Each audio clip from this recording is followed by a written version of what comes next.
Bonne année à tous et à toutes, ou tous, comme on dit aujourd'hui en 2026. Aujourd'hui, on va vous parler de nos flops, mentions honorables et top sur les films et séries de l'année 2025. Salut Greg. Bonne année. Je te propose, Greg, qu'on commence par les flops films et après on enchaînera sur les flops séries. Ok, alors je vais commencer. Donc moi je m'occuperai des films, Vianney des séries comme on fait en général. Il a vu beaucoup plus de séries, j'ai vu beaucoup plus de films. Donc je vais commencer sur mes flops.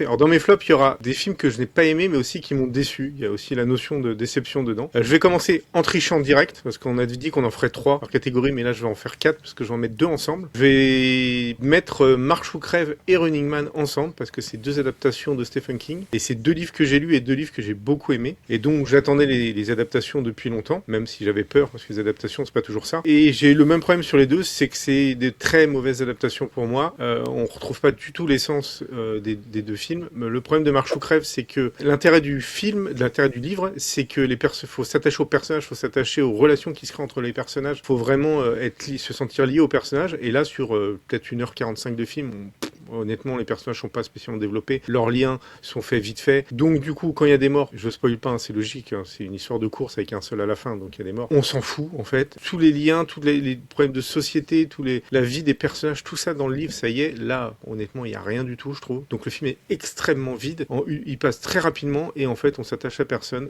L'intérêt du propos, voilà, il n'y a aucun intérêt. Voilà, c'est un film qui n'avait pas lieu d'être. Pour moi, à la limite, ils auraient peut-être dû faire une mini-série. Voilà, peut-être que sur une mini-série, sur un truc de 7-8 épisodes, on aurait eu le temps de développer les persos, de les faire se rencontrer, les faire plus discuter, et là, ça aurait peut-être été plus intéressant. Sur un film d'1h30, c'était une très mauvaise idée, et en plus, avec le réalisateur d'Hunger Games, ça n'a rien aidé. Au niveau réel, en plus, il n'y a aucun intérêt. Et en fait, Running Man, c'est plus ou moins pareil, mauvaise adaptation, même si le film en lui-même, si on oublie le livre, est sympathique, on peut passer un moment sympathique, mais quand on connaît le livre, pour moi, c'est totalement raté. Le livre est beaucoup plus sombre, le livre est beaucoup plus violent, et moi, j'attendais une adaptation beaucoup plus sombre, beaucoup plus violente. Ça avait déjà été adapté dans le passé par Paul Michael Glaser avec Schwarzenegger, et même quand j'étais gamin et fan de Schwarzenegger, j'étais pas très fan du film, qui était honnêtement vraiment pas terrible. Et ils ont toujours pas fait une bonne adaptation, donc ça m'a gavé, en fait. Donc voilà, ces 2 adaptations de Stephen King, pour moi, sont ratées, même si vous pouvez quand même regarder Running Man, qui est quand même, voilà, vous pouvez... c'est sympathique, quoi. Moi, j'ai vu les 2. Et ça fait partie des rares films que j'ai vus cette année. Et alors, Marche ou crève, je l'ai trouvé chiant comme la mort. Effectivement, je pense que tu as bien résumé. J'ai pas besoin d'en rajouter plus. Il n'y a pas d'attachement au personnage. J'avais aucun sentiment quand quelqu'un meurt ou quelqu'un part. C'est pas particulièrement bien joué. Puis la réalisation est pas terrible. Pour aller un peu contre ton avis sur Running Man, mais pour une bonne raison, c'est que moi, Running Man, j'ai trouvé qu'effectivement, c'est un bon divertissement, c'est un bon film d'action. J'ai bien aimé l'acteur principal. Je trouve que le côté vénère un peu du gars, j'ai trouvé sympa, mais parce que je ne me souviens pas du tout du livre que j'ai lu il y a plusieurs années. Et donc j'ai trouvé que c'est un bon divertissement, un petit peu long, avec une petite longueur à un moment du film qui fait que voilà, ils auraient pu raccourcir un peu. Vianney dit ça parce qu'en fait je lui ai dit que je n'aimais pas l'acteur principal, qui est pour moi une espèce de version Witch de Aaron Eckhart, et aussi parce que je trouve malheureusement, il faut quand même dire ce point-là, c'est que je crois qu'on aime bien même, en général, Edgar Wright, et je trouve pas que ça soit un très bon Edgar Wright en plus. Voilà. Dans la filmo d'Edgar Wright, c'est loin d'être son meilleur en plus. Ça ressemble à un film de commande. Parce ouais, c'est ça. Effectivement, il y a deux, trois passages qui, effectivement, tu ressens la patte, mais le reste, c'est du classique, hein, du standard. Voilà, donc je pense que c'était pas une bonne idée de le donner à Edgar Wright, mais en plus, à la limite, on aurait pu se dire, au moins, on aura peut-être un bon Edgar Wright, mais c'est même pas un bon Edgar Wright. Donc voilà. Voilà. Le deuxième sera The Smashing Machine, que j'attendais pas mal, parce que, comme j'ai déjà dit, je suis fan de MMA depuis longtemps. Je connaissais du coup Marker, je connaissais l'histoire de Marker. J'ai regardé à l'époque les combats de Marker, et j'avais vu le documentaire qui s'appelait aussi The Machine, qui était sorti peut-être en 2002, 2003, je sais plus, qui était plutôt intéressant, parce que le gars qui suivait en fait Marker à l'époque ne savait pas des problèmes que Marker avait, et donc il les a découverts pendant le doc, donc c'était extrêmement intéressant. Là, le film donc remet un peu tout ça. On voit l'époque où Marker était un des meilleurs en MMA et commençait à s'effondrer et s'effondre, que ce soit dans le privé, que ce soit dans sa carrière de combattant. Et j'ai été déçu parce que le film visuellement donnait envie. Il y avait un côté un peu film indépendant américain, il y avait une photo qui était sympa, j'avais envie de voir un peu ce que Dwayne Johnson allait donner. Et au bout du compte, le film raconte pas grand-chose. J'ai trouvé ça assez vide. Il se passe pas énormément de choses. Dwayne Johnson pourrait être bien, mais je crois qu'il a tellement de maquillage sur la tronche qu'il y a des fois on a du mal à voir en fait son jeu. En fait. Et en fait, on regarde le film et on se dit, ouais, ça me raconte pas grand chose. Donc en fait, le doc est nettement plus intéressant, je trouve. Et voilà. Et je me suis ennuyé en fait. Alors peut-être que c'est peut-être aussi parce que je connaissais l'histoire déjà, donc j'ai eu aucune surprise sur l'histoire. Mais j'ai trouvé ça tout ça un peu plat. Le film est extrêmement plat et donc j'étais déçu. J'espérais que ce soit plus intéressant. Pas vu, donc pas de commentaire. Mon dernier sur mes flops, ce sera Frankenstein de Guillermo del Toro. Donc j'avais quand même bien envie de voir. Guillermo del Toro, j'ai toujours eu... Alors, je suis pas un grand fan de Guillermo del Toro, mais j'attends toujours, je me dis toujours qu'il a la capacité de passer au chef-d'œuvre, mais qu'il n'a pas encore fait son chef-d'œuvre. Il est toujours un peu en dessous, et ces derniers temps, il est bien en dessous d'ailleurs. Et là, Frankenstein, j'ai trouvé que c'était pas bien, quoi. Alors c'est même pire, c'est qu'il y a même les gens qui n'aiment pas le film le trouvent beau, je ne le trouve même pas beau. Je crois que j'en ai déjà parlé rapidement. Je trouve que c'est mal éclairé, il n'y a pas d'ambiance parce que c'est trop joli en fait, c'est pas assez sombre, c'est trop téléfilm en fait, je trouve, un téléfilm avec beaucoup d'argent, mais ça reste téléfilm, voilà, c'est plat. Ensuite,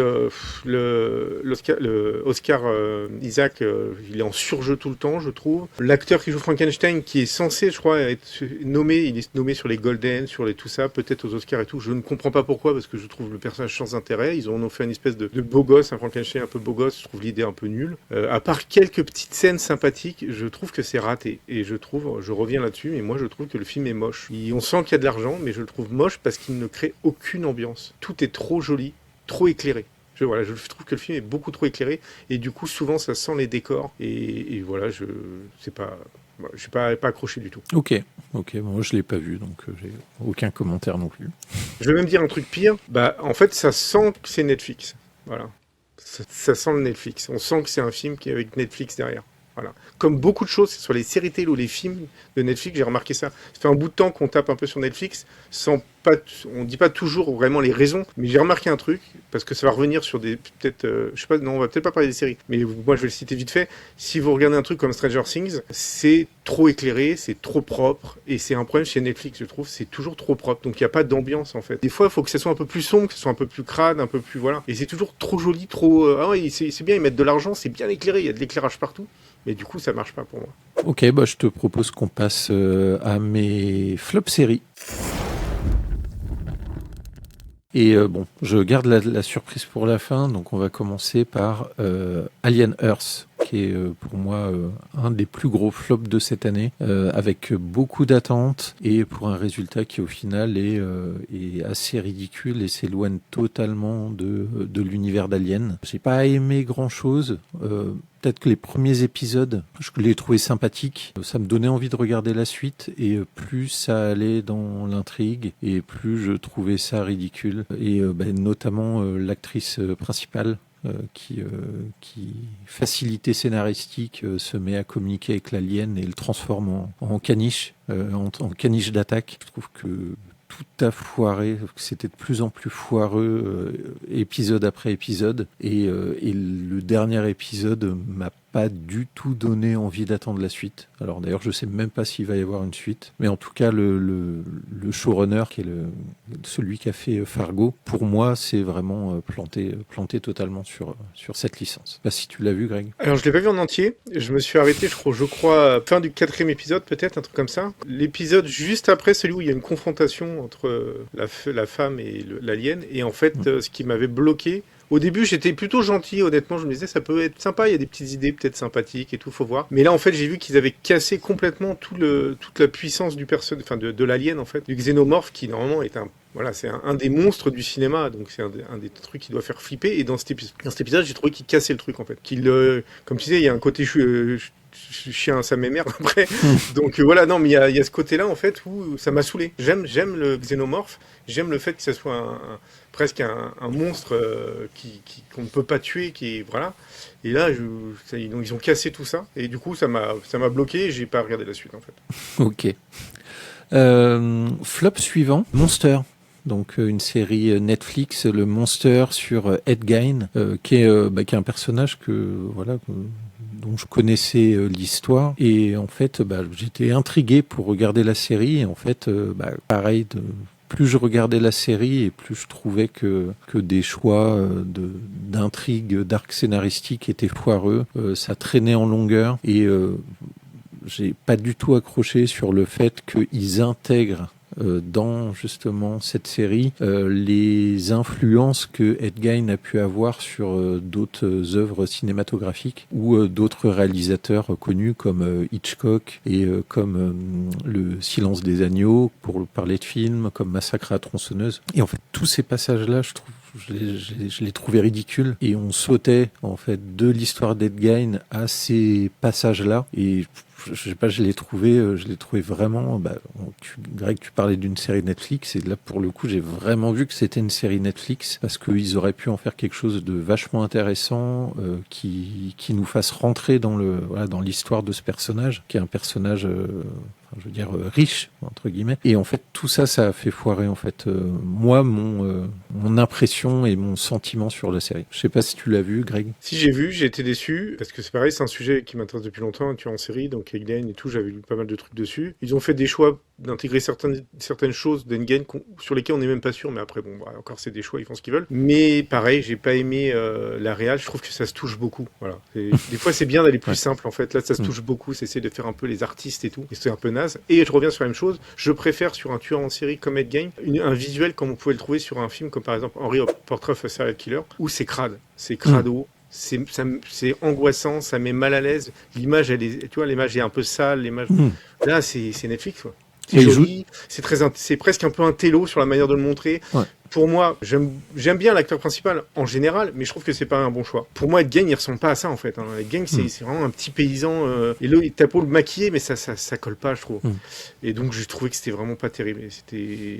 C'est pour un truc qui aurait pu être bien, mais ils ont trop essayé de se la péter en fait. Je trouve ils se la pètent beaucoup trop sur la réalisation, sur tout ça, et c'est pas efficace, je trouve. Ouais, plutôt que de rendre l'image crade, ils ont vachement joué ce que beaucoup de séries font sur la colorimétrie, sur des trucs comme ça. Donc, on est plus sur des couleurs qui sont liées à des scènes ou à des trucs comme ça, plutôt que effectivement rendre un grain d'image qui est un peu crade, quoi. Parce que vraiment, si vous lisez des choses sur Ed Gein à la base, c'est vraiment ça. Hein. On est vraiment dans la boue, on est vraiment milieu paysan de l'époque. C'est vraiment, on sent que c'est crade, quoi. On sent voilà, et on le retrouve pas dans la série. Et je trouve ça dommage en fait, et du coup ça marche pas pour moi. Tu parlais de trucs intello, donc ça marche plutôt bien avec la dernière série. Qui va faire peut-être râler certains et certaines. Mon dernier flop de l'année, et non des moindres, c'est la série Adolescence, que Greg, je crois, a apprécié. Mais il nous dira pourquoi il a apprécié. Et que moi j'ai regardé, et franchement j'ai eu du mal. J'ai eu énormément de mal avec cette série. Et parce que le plan séquence, c'est vachement bien.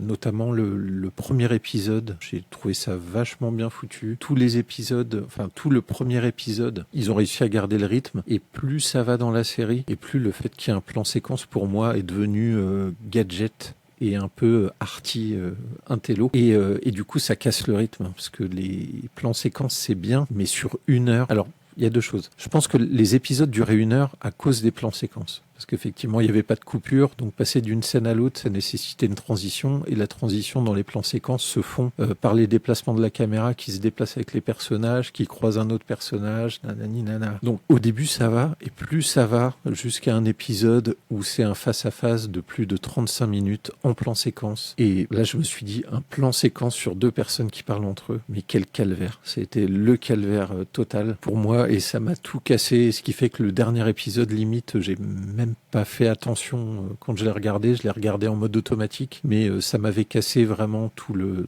truc. Pour les points positifs, techniquement c'est incroyable, c'est vachement bien fait. Le jeu des acteurs est exceptionnel. Enfin, le gamin, effectivement, si on avait eu des gamins comme ça sur Stranger Things, je crois que la série serait devenue une des meilleures séries, ce qui n'est pas le cas. Le gamin est très bien, l'ensemble des acteurs est bien. Stephen Graham est exceptionnel. Il joue dans Boardwalk Empire. Donc voilà, je critique pas en fait la façon dont c'est fait, mais je critique la finalité. Plan séquence, c'est très bien, j'adore. Il y a plein de séries où quand il y a des plans séquences, je trouve ça vachement bien, ça colle bien. Là, en l'occurrence, c'était long, quoi. C'est long de suivre les gars qui se déplacent pendant 3 minutes, parce que c'est long 3 minutes pour recroiser un autre personnage et pour relancer une autre scène. Voilà, j'ai trouvé ça un peu long, quoi. Du coup, je crois que je l'avais mis dans mon top mini-série d'ailleurs. Pour te dire. Oui, tout à fait. Alors, j'avoue que tout n'est pas parfait, mais moi, je pense que j'ai été happé par le côté technique. Vraiment, c'est le côté technique sur la réal et sur le jeu d'acteur.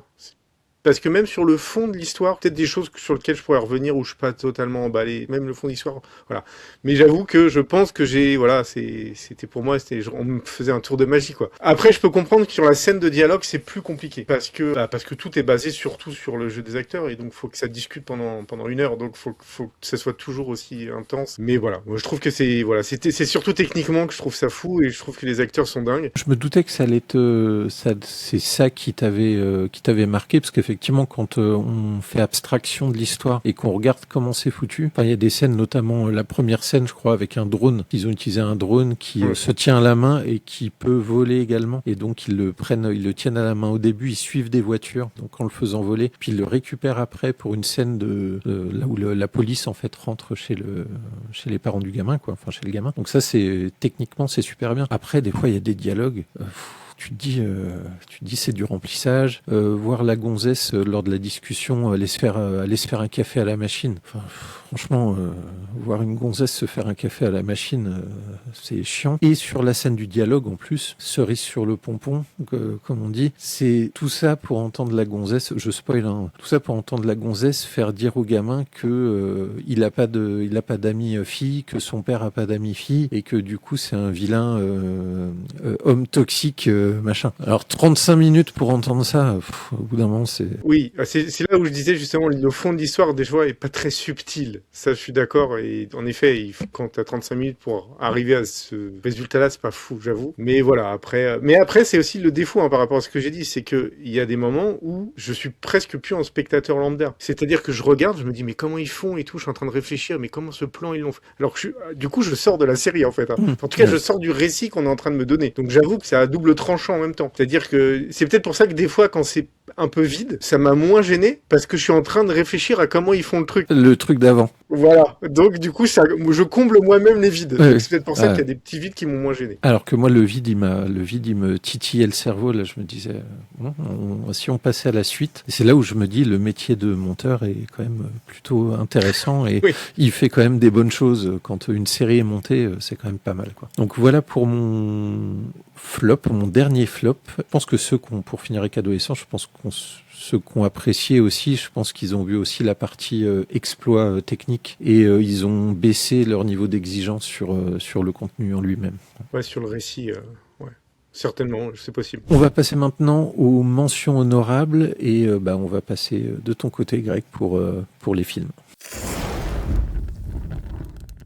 Dans mes mentions honorables, j'ai commencé par Eddington de Ari Aster. J'ai plutôt bien aimé le film. Après, je le trouve peut-être un peu inégal et des fois un petit peu bordélique peut-être. Donc c'est pour ça qu'il n'est pas dans le top. Mais j'ai plutôt trouvé que le film était plutôt bon. Ce que j'ai bien aimé dans le film, c'est le fait qu'il attaque sur des sujets où les gens sont un peu partagés et un peu passionnés et qui va pas toujours dans le sens du plus simple. Donc comme je l'avais dit, on en avait déjà parlé, mais je pense que c'est ce qui fait qu'il y a certaines personnes peu nuancées qui ont l'habitude d'être peu nuancés, qui n'ont pas apprécié le film, parce que ils ont dû apprécier qu'il aille dans leur sens sur certains points et que sur d'autres points, il aille complètement à l'opposé, et ça a dû les énerver. Il y a des gens, ils se vexent vite, si t'es pas d'accord avec eux, voilà, ils te mettent vite dans une case. Donc à partir de là, je pense que les gens ont dû dire, il traite ce sujet de cette façon-là, donc c'est un con, donc c'est un film de merde. Mais du coup, moi j'ai bien aimé, parce que je me suis dit, il a dû un peu faire chier tout le monde, un peu faire plaisir à tout le monde en même temps, et du coup j'ai trouvé ça intéressant, et la structure du film est un peu bordélique, et en même temps, elle m'a surpris. Donc ça c'était pas mal, parce que le film est assez long je crois, et il doit faire 2h30, un truc comme ça. Et du coup c'est pas mal qu'il y ait un peu de surprise, on sait pas trop vers où on va, et moi j'ai trouvé ça plutôt bien, donc voilà,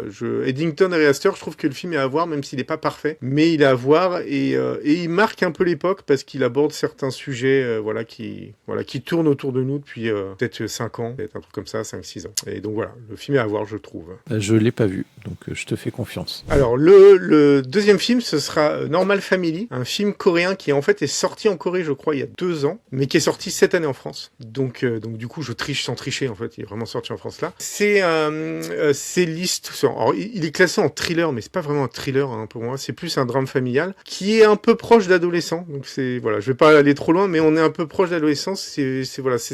C'est un peu un drame de société. Et ça montre un peu la société sud-coréenne, un peu bourgeoise, parce que on a 2 frères, un qui est avocat et qui aime pas mal l'argent, et un autre qui est médecin, chirurgien, et qui n'a pas vraiment d'intérêt dans l'argent. Les deux se côtoient, mais ne s'entendent pas bien. Et en fait, il va arriver quelque chose dans la famille qui fait qu'ils vont être obligés de se lier. Donc le film est intéressant pour son propos, je pense, sur j'allais dire la société sud-coréenne. C'est peut-être pas toute la société non plus, hein, mais voilà, une partie de la société, et aussi sur notre époque, donc pas que sur la société coréenne, parce que j'avais vu des gens qui parlaient beaucoup de la société coréenne, mais le sujet de fond, dont je vais pas parler, parce que voilà, on va garder un peu la surprise, est plus large, en fait, mais c'est très ancré dans notre société, je pense, notre société actuelle. Et le film la réal est vraiment top, les acteurs sont très bons, et le rebondissement dans le film, c'est pas le truc le plus dingue du film, hein, c'est plus, voilà, l'évolution des personnages, la façon dont les personnages vont essayer de trouver des solutions, ou en tout cas, vont essayer de trouver des solutions, et en même temps, vont s'enfoncer dans leur galère. Et ce qui est intéressant aussi, c'est que on a à peu près 4 personnages. On a donc les 2 frères et on a leur femme. Et les 4 personnages réagissent pas de la même manière, donc c'est plutôt sympa. Ça ancre un peu différents caractères qui réagissent de façon différente selon le problème de base. Enfin voilà, à voir en tout cas. J'ai trouvé que le film était hyper intéressant. Pas vu non plus.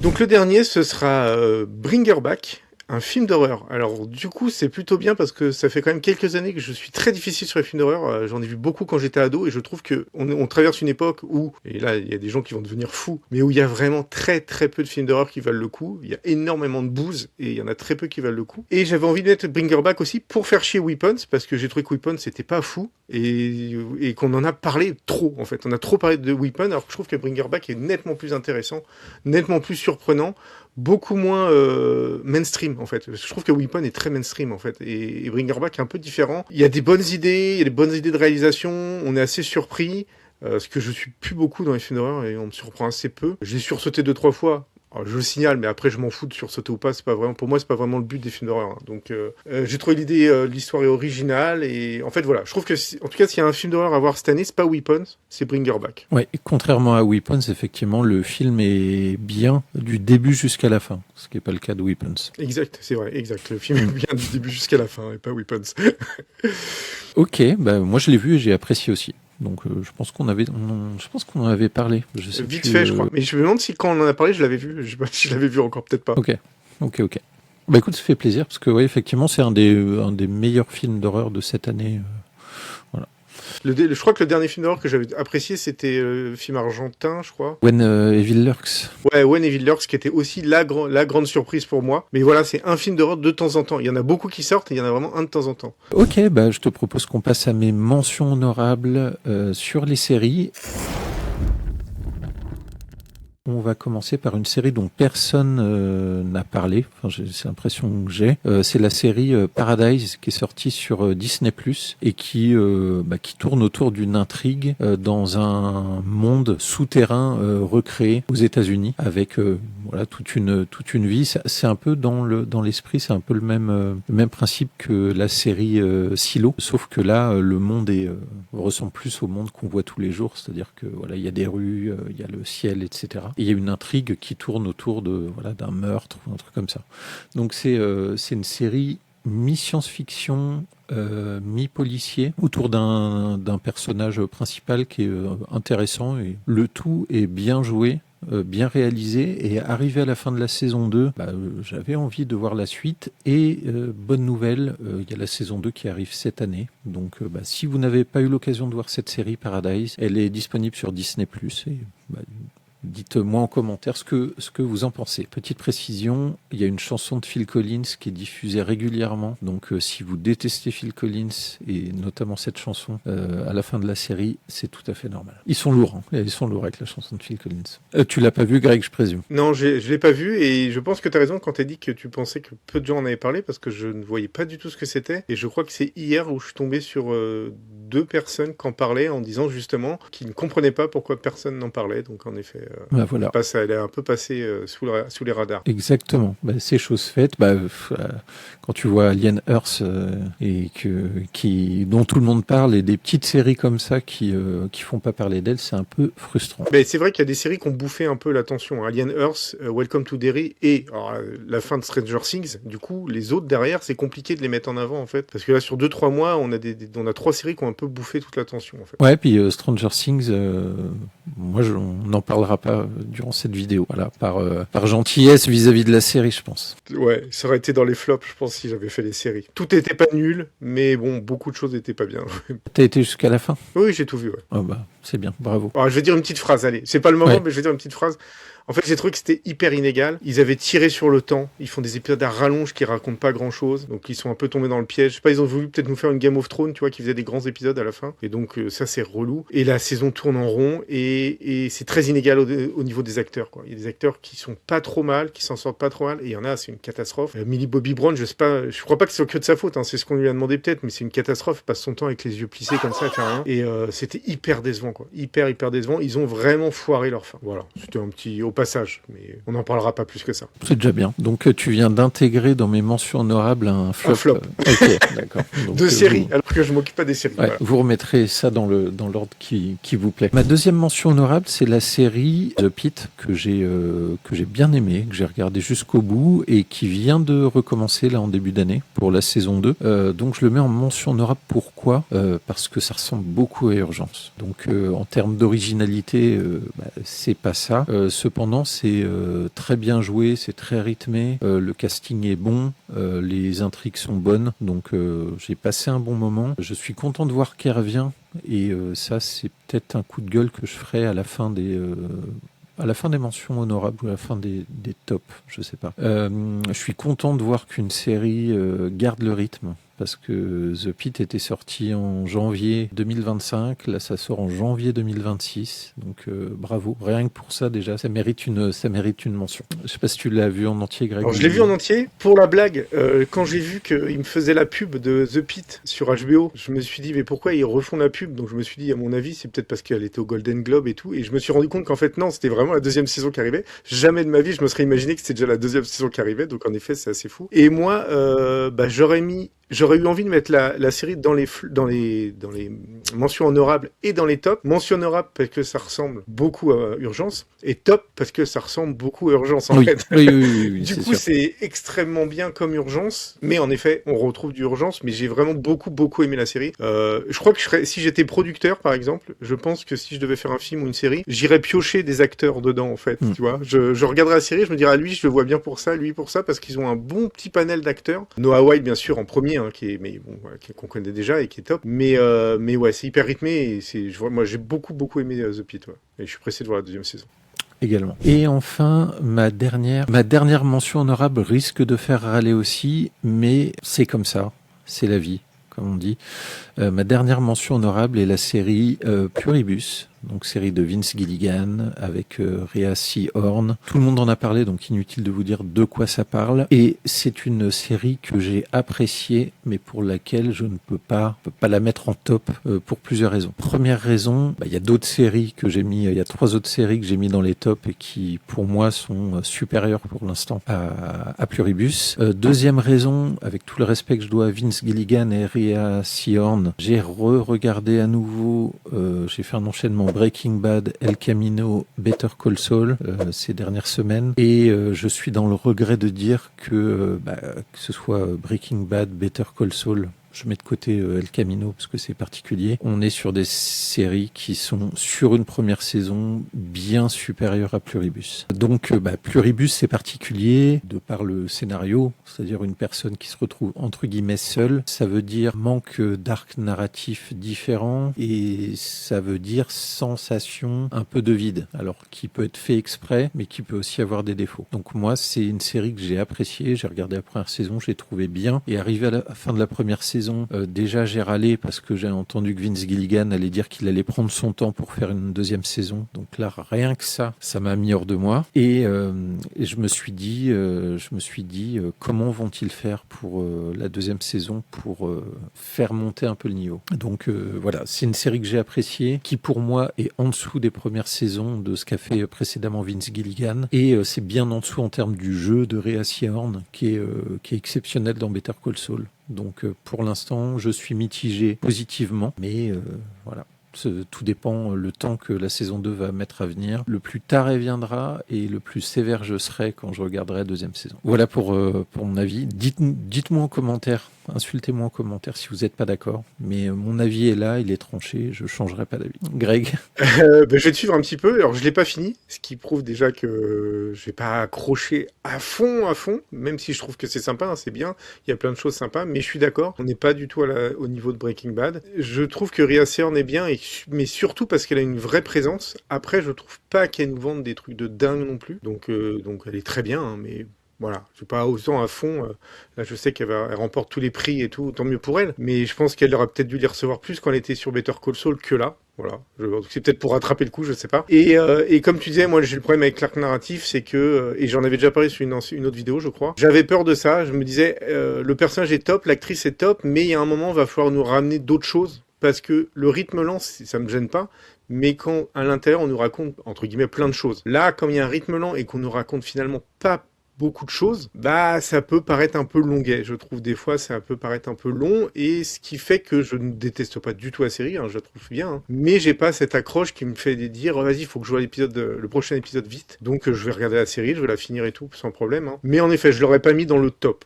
Mention honorable, c'est très bien, hein, parce que la série est à voir, mais peut-être moins emballée que certaines personnes qu'on voit sur Internet qui sont à fond sur la série. À noter que Breaking Bad, quand il a été diffusé, tout le monde ne se faisait pas de salto arrière à la fin de la première saison. Il recevait pas mal beaucoup de critiques positives, mais aussi des gens qui du coup ne l'ont pas vu parce que du coup ils n'étaient pas spécialement intéressés. Enfin, je crois que ça tournait à 1 million de téléspectateurs Breaking Bad. Donc là, il y a plus de visibilité pour Pluribus, donc plus de monde qui regarde. Et moi, j'attends vraiment les saisons suivantes pour me faire un avis. Je pense que c'est dur de parler de chef-d'œuvre sur une œuvre qui n'est pas terminée. Voilà. En tout cas, pour moi, ceux qui ont regardé Breaking Bad, parce qu'il y a une partie des gens qui crachent un peu sur Breaking Bad parce qu'elle est saoule de voir qu'on met Breaking Bad sur des top 3 de séries et tout. Ceux qui n'ont pas aimé Breaking Bad et qui disent que la première saison ou les 2 premières saisons étaient trop longues, étaient chiantes, qu'ils n'arrivaient pas à rentrer dedans parce que voilà, c'était beaucoup trop long pour eux, trop lent. Je pense que sur Pluribus, ça va être encore plus compliqué. Pour moi, ça va être encore plus compliqué parce que, voilà, parce que c'est un peu plus vite, quoi. C'est un peu plus vite, donc c'est plus compliqué à aborder, je trouve. À noter que sur les réseaux sociaux, toute personne qui critique Pluribus se voit étiquetée de, l'équivalent de footix pour les séries, pas assez intelligent, pas assez machin, etc. Donc il faut apprécier obligatoirement Pluribus telle qu'elle est, sans émettre d'avis ou de jugement sur certains éléments. Du coup, c'est peut-être le moment de dire à ceux qui vont nous juger qu'on les emmerde. Par exemple, voilà, c'est fait, je le fais avant. Ok, ben, moi ça me va. Le terme, vous pouvez nous le critiquer quand même, hein, mais je veux dire, voilà, réfléchissez un peu aussi. Ok, je te propose qu'on passe au tes top films de l'année 2025. Alors, je vais commencer par le film Black Dog, film chinois de Wu Guang, si je le prononce bien, je ne suis pas sûr, mais voilà, dont je l'avais jamais vu, j'ai vu aucun film, premier film que je voyais de ce réalisateur-là. J'ai beaucoup aimé le film, principalement pour son travail sur le cadre. Je pense que si vous faites des études de ciné et que vous devez travailler sur le cadre dans un film, vous avez de quoi faire, parce que là, on voit que tout est hyper travaillé, et c'est super agréable à l'œil. C'est un film qui est assez lent et assez contemplatif, donc heureusement que le cadre est travaillé d'ailleurs. C'est, pour dire l'histoire vite fait, ça se passe en Chine, juste avant les Jeux Olympiques en Chine. C'est un personnage masculin qui sort de prison et qui revient dans sa ville natale, qui est à proximité du désert de Gobi. Le réalisateur filme merveilleusement bien le désert. On est sur une ville qui est presque un peu détruite et tout. Il y a assez peu de personnages, donc voilà, c'est assez minimaliste. Mais le travail de réalisation est top. Et du coup, même quand il se passe pas énormément de choses, on est quand même happé par le film. Le film parle donc de ce gars-là qui revient dans son village et qui fait comme travail, parce qu'il y avait ça, voilà, à cette époque-là, je sais pas si ça y est toujours, mais en fait, il chasse les chiens, tous les chiens errants, en fait, et il se lie d'amitié avec un des chiens qu'il a capturé. Et donc, en fait, il y a une espèce de partage. Le film développe, en fait, le thème de la solitude, entre autres, entre ces deux personnages, le personnage du chien et le personnage de l'homme. Et il croise certains autres persos. Voilà, on est sur quelque chose d'assez tranquille dans le rythme, mais honnêtement, je sais pas quoi en dire d'autre, à part qu'il faut le voir, parce que visuellement, c'est top, en fait, et par contre, en effet, c'est pas rapide. On va pas se mentir, c'est pas le film le plus rapide du monde, mais c'est vraiment un film à voir déjà pour sa réal, quoi. Vraiment, c'est un super film. Ok, bah tu m'as donné envie de le regarder, donc je vais regarder ça. Mon deuxième film, ce sera Mémoire d'un escargot, un film en stop motion d'Adam Elliott. Adam Elliott qui avait réalisé Marie et Max, en tout cas c'est un des films que j'avais vu de lui, que j'avais déjà trouvé bien, parce que voilà, il avait un vrai style visuel et tout. Dans Mémoire d'un escargot, on retrouve à peu près le même style. Le film est un film d'animation, donc en stop motion, qui n'est pas un film pour enfants. Les thèmes sont assez difficiles. C'est pas un film qui est super joyeux. Alors c'est drôle et en même temps il y a des moments, honnêtement, c'est plutôt, ça peut un peu casser le moral. Les sujets abordés sont assez compliqués, mais c'est hyper poétique, ça fonctionne super bien, les personnages sont attachants. Déjà, en fait, c'est pour moi déjà hyper intéressant de retomber sur du stop motion, parce que voilà, du dessin animé, ordinateur, ça va tout, à donf et tout, on en voit tout le temps. Et là, on revient sur le stop motion, c'est plus artisanal, je trouve ça plus cool, et un vrai style. Et le scénar est hyper intéressant, et les personnages, le développement des personnages à travers une espèce d'ambiance très poétique et très bien construit. Enfin voilà, c'est vraiment un film à voir. Et sauf comme je disais, voilà, pas avec les enfants, parce que ça doit être un film d'animation, les sujets sont assez compliqués. Et pas toujours très joyeux. Tu n'as pas vu? Non, j'ai pas vu, non. Okay. J'ai vu je vois très bien l'affiche, mais effectivement, je l'ai pas vu. Mon dernier, ça va être une originalité folle. Ce sera Une bataille après l'autre de Paul Thomas Anderson. C'est un des films qui m'a le plus marqué cette année, vraiment. J'ai trouvé tout globalement excellent, que ce soit les acteurs, le casting est vraiment top. En tête, DiCaprio et Sean Penn, que j'ai trouvé énorme. Benicio del Toro aussi, mais bon, on le voit moins, donc voilà. Moi, j'adorerais voir un Oscar pour Leonardo DiCaprio et pour Sean Penn, mais j'ai l'impression que ça va être un peu compliqué cette année, mais il le mériterait en tout cas. La réal est folle. Bon, après, c'est Paul Thomas Anderson, il n'y a pas une grande surprise, c'est vrai, c'est loin d'être un débutant. Le scénar est bien. Après, j'ai juste un petit truc, c'est que j'ai vu les gens, ils choisissent leur camp dans le scénar. Hein. C'est ceux qui sont très à droite disent ça tape bien sur les gauchistes. Ceux qui sont très à gauche ça tape bien sur la droite, l'extrême droite ou la droite. Alors qu'en fait, globalement, moi je trouve que ça tape un peu sur les deux. Et il y a juste un élément de la fin du film, pour ceux qui l'ont vu, une histoire de lettres, pour pas en dire trop, qui malheureusement pour moi casse l'équilibre que le film avait. Et donc ça, je trouve ça dommage, parce que j'avais bien aimé cet équilibre qui tapait un peu sur les deux parties. Parce qu'en fait, pour moi, le film critique l'idéologie. Qu'elle soit de gauche ou de droite, ça critique les gens qui sont à fond dans l'idéologie.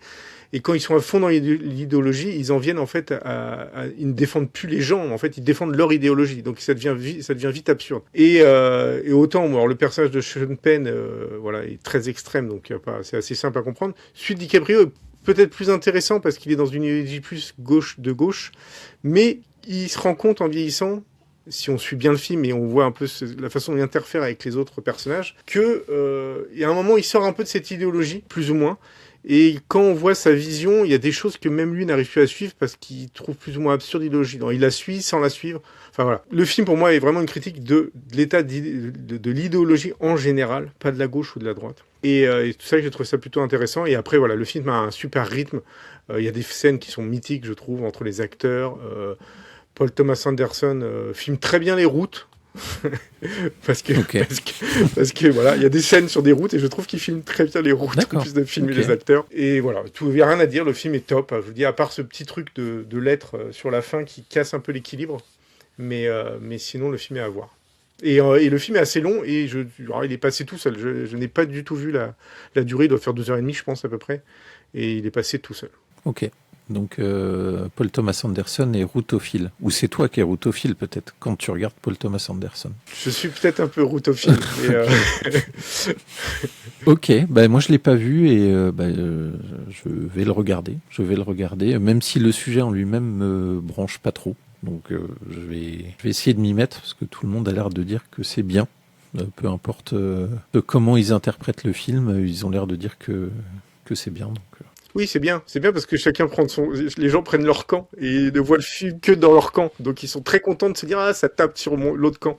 Alors qu'en fait, ça tape un peu sur les deux. C'est juste plus flagrant, c'est peut-être comme DiCaprio, qui est le héros du film, et plus sur le camp gauche, on va dire, à gauche. On a plus facilement l'impression que c'est le camp de droite qui se fait taper dessus et que le camp de gauche, c'est les gentils. C'est un peu plus complexe que ça et un peu plus nuancé. Si ton cerveau ne se fait pas manger par ton idéologie, tu peux te rendre compte que les deux se font tacler plus facilement sur la droite, mais la gauche se fait tacler aussi. Les personnages sont loin d'être très intelligents et sont loin de faire le bien pour faire le bien, en fait. Ils font le bien pour leur idéologie, en fait. Voilà. Ils sont prêts à tout pour l'idéologie. C'est ça, vraiment. C'est pour ça que vraiment, pour moi, le point, c'est la critique de l'idéologie qui te mange le cerveau et qui fait qu'en fait, après, tu as des agissements absurdes juste parce qu'il faut que tu suives ton idéologie. Ok. Très bien. Bah, je propose qu'on passe à mon top série pour l'année 2025. Concernant mon top, ça va être aussi d'une très grande originalité. Donc, ma première série de ce top 2025, c'est la série Task. Alors, je vais pas en parler beaucoup parce que on a sorti notre dernière vidéo qui était le top des mini-séries. Elle est bien positionnée, donc dans mon top à moi. Donc, tout ce que j'ai à dire, c'est regardez-la. C'est une mini-série, mais il y a une deuxième saison qui va arriver. Alors, peut-être pas avec la même histoire, peut-être pas avec les mêmes personnages, mais on est sur une série HBO de qualité. Et, voilà. Allez-y les yeux fermés. Greg, tu l'as vu aussi? T'en penses pas moins? Non, pas moins. C'est très très bonne série, certainement la meilleure de cette année, donc à voir. Ma deuxième série top, ça va être la série The White Lotus, donc la saison 3 qui est sortie cette année. Et de la même façon, on en a parlé en début d'année. Je crois, il y a une vidéo qu'on vous met en lien au-dessus de cette vidéo. Donc n'hésitez pas à la regarder, sachant que la 4e saison, si je me trompe pas, dans le nombre de saisons, 4e saison va être tournée en France, sur la côte d'Azur cette année. Allez-y les yeux fermés. Je sais pas quoi dire sur ce top parce que c'est des séries dont on a déjà parlé. Task on a déjà parlé, The White Lotus on a déjà parlé. Et la 3e série dont je vais vous parler, qui est pour moi au-dessus du lot cette année, comme The White Lotus et comme Task, c'est la série Severance, qui est sortie en début d'année, qui est partie un peu sous les radars, vu qu'elle est sortie en début d'année, mais qui pour moi reste en tant que deuxième saison de très très très très bonne qualité. Et ce qui est amusant, c'est que Severance, on est sur quelque chose de plutôt froid, carré, alors que The White Lotus, on est plus dans le truc un peu coloré, en termes de colorimétrie, ensoleillé, etc. Donc c'est vraiment les deux séries qui m'ont plu cette année, avec Task, qui est une série qui est plus classique, mais qui est vraiment une série à regarder. Donc Greg, je sais pas si pour The White Lotus ou Severance, si tu as quelque chose à dire, si tu les as vus. Alors, j'ai pas fini. Pas fini. J'ai pas fini ni The White Lotus ni Severance. Mais faut vraiment que je regarde. Mais j'avais fait une pause dans les séries télé pour voir des films et du coup j'ai pas repris. Mais Severance, de ce que j'ai vu, on était sur une bonne suite de la première saison. Donc voilà, ça a l'air. La première saison étant énorme, je pense que voilà, la deuxième va être top. Et The White Lotus, c'est globalement, si on regarde les 3 saisons, c'est toujours à son niveau. Donc toujours aussi avec des bons castings. Je parlais tout à l'heure des castings sur The Pitt. Là c'est pareil, The White Lotus, c'est un gros travail sur les castings. Donc c'est cool. C'est en effet les 3, je pense qu'on peut les mettre au top. Et pour revenir, pas pour enfoncer le couteau, mais elles m'ont plus emballé que Pluribus. Voilà, qui est mis par tout le monde devant, mais elles m'ont quand même plus emballé que Pluribus, quoi. Ok. Et on peut peut-être passer au briefing de cette année 2025, ou des briefings plutôt. En termes de cinéma, Greg, la question à $1 milliard. Est-ce que cette année 2025... J'ai 2 questions pour toi. Est-ce que cette année 2025 était une bonne année de cinéma? Et surtout, dans le concours de qui a la plus grosse liste de films vus cette année, est-ce que Combien de milliers de films as-tu regardé cette année, Greg? Alors, j'ai dû voir à peu près 10 500 films, je pense. Ah, bravo. Apparemment, c'est un concours sur Internet du nombre de films qu'on a vus. Donc, non, je sais pas, je les ai pas comptés. Je les compte pas les films que je vois. J'ai trouvé que l'année ciné m'a paru mieux que l'année dernière. Parce que l'année dernière, j'avais été assez critique. J'avais trouvé que l'année était assez faible. 2024, ouais. Ouais, j'avais trouvé que c'était assez faible. J'ai trouvé que l'année était un peu mieux. Après, il y a des trucs que j'ai pas vus. J'ai pas vu L'Agent Secret. Ouais, il y a quelques films comme ça que je sais qu'on marqué pas mal de gens que j'ai pas vus. Donc je peux pas trop m'avancer, mais c'était plus intéressant que l'année dernière. C'était pas mal diversifié, mais j'avoue que l'année prochaine, j'attends un peu plus, pas l'année prochaine, cette année, je l'attends un peu plus parce que cette année, j'attendais pas énormément de choses en fait. Et ce que j'attendais, j'ai été déçu parce qu'en gros, il y avait, je crois que j'avais dit The Machine Machine, Running Man, tout ça, donc j'ai été déçu par ça. Donc j'ai plus eu des surprises derrière. Mais cette année, il y a des trucs qui vont arriver qui vont être bien, je pense. Donc ça va peut-être être encore mieux cette année. Voilà. Ok. Pour l'année 2025. C'était correct. Après, j'ai pas eu de grosses claques. Voilà, je crois qu'une bataille après l'autre, c'était ce qui m'a le plus remué, on va dire. Mais j'ai pas eu énormément de grosses claques. Mais je crois que l'année d'avant, j'avais eu aucune grosse claque. Donc au moins, j'en ai eu un petit peu cette année. Ok. Et niveau série Niveau série, j'ai pas regardé 2500 séries cette année, parce que c'est encore plus compliqué que de regarder des films, vu qu'il y a beaucoup d'épisodes, il y a plusieurs épisodes.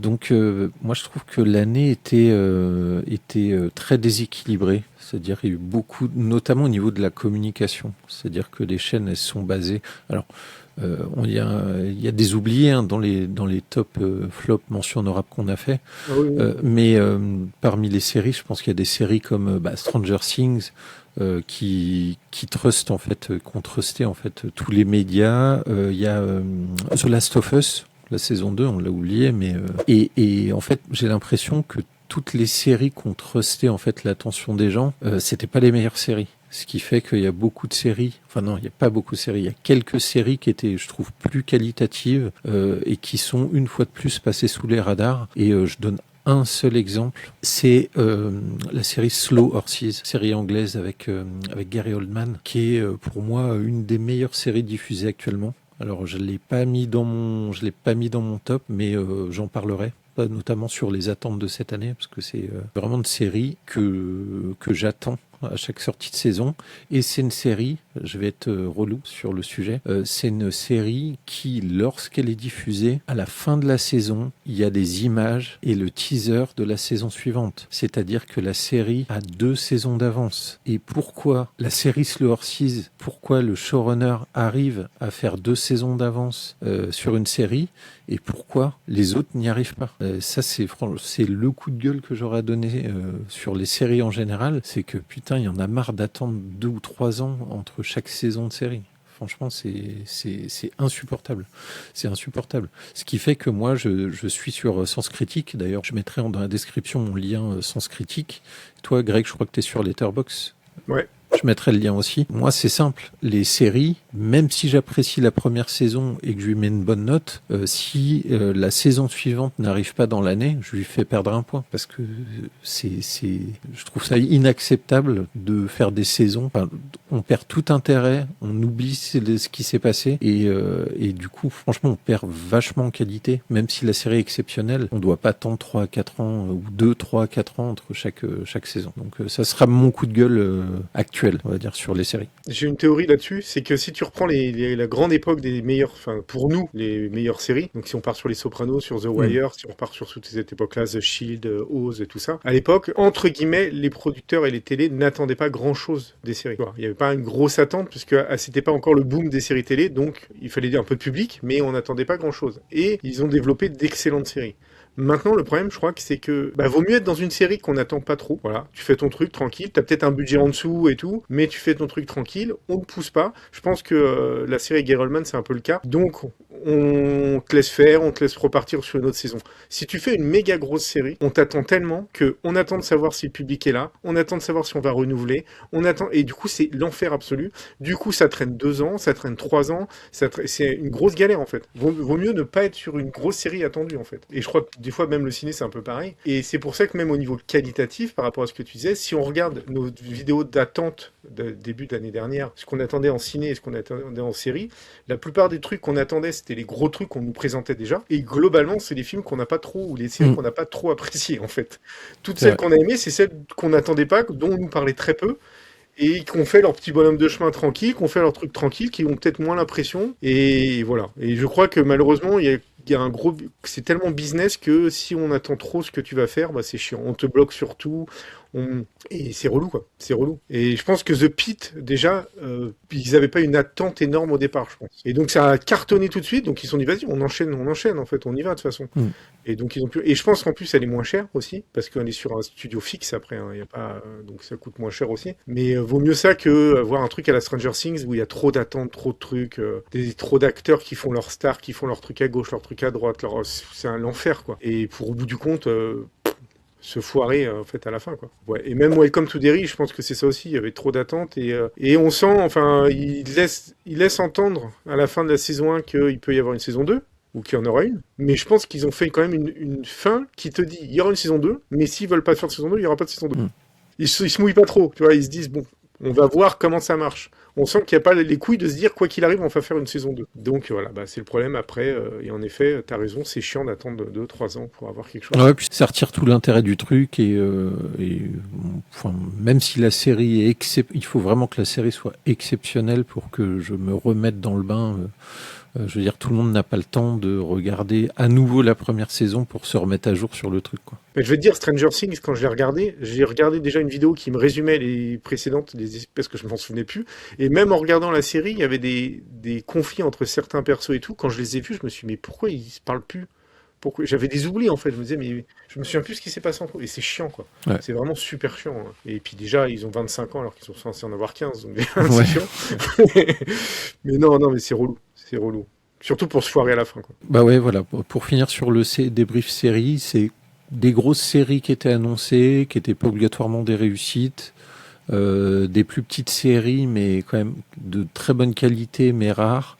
Et puis beaucoup de séries, moi perso, sur lesquelles j'ai fait l'impasse, dont j'entends pas parler. Donc c'est comme si elles étaient sorties pour rien, quoi. En gros. Mais il suffit de voir ton top. Hein. Les gens qui aiment la série et qui traînent un peu sur Internet et qui aiment les séries parlent de Sévrance et The White Lotus. Si tu sors du petit microcosme d'amoureux de la série sur Internet, tu vas voir les gens dans ta famille, machin et tout. 3/4, Sévrance et The White Lotus, ils savent pas du tout ce que c'est. Hein. Voilà, ils savent pas du tout. Et c'est le meilleur du coup qui sort. Même Task, j'en ai parlé il y a pas longtemps. Task, les 3/4 des gens, ils savent pas ce que c'est Task. Hein. Stranger Things, ils savent. Ça, il n'y a pas de problème. Ça, ils savent. Donc voilà. Ok, bah, je pense qu'on a dit ce qu'on avait à dire. Bah, dites-nous en commentaire, vous, les séries ou les films qui vous ont, pour lesquels vous étiez déçus ou que vous avez trouvé nuls, vos mentions honorables et vos top séries et films sur l'année 2025. Et puis nous, on se retrouve bientôt pour nos attentes pour l'année 2026.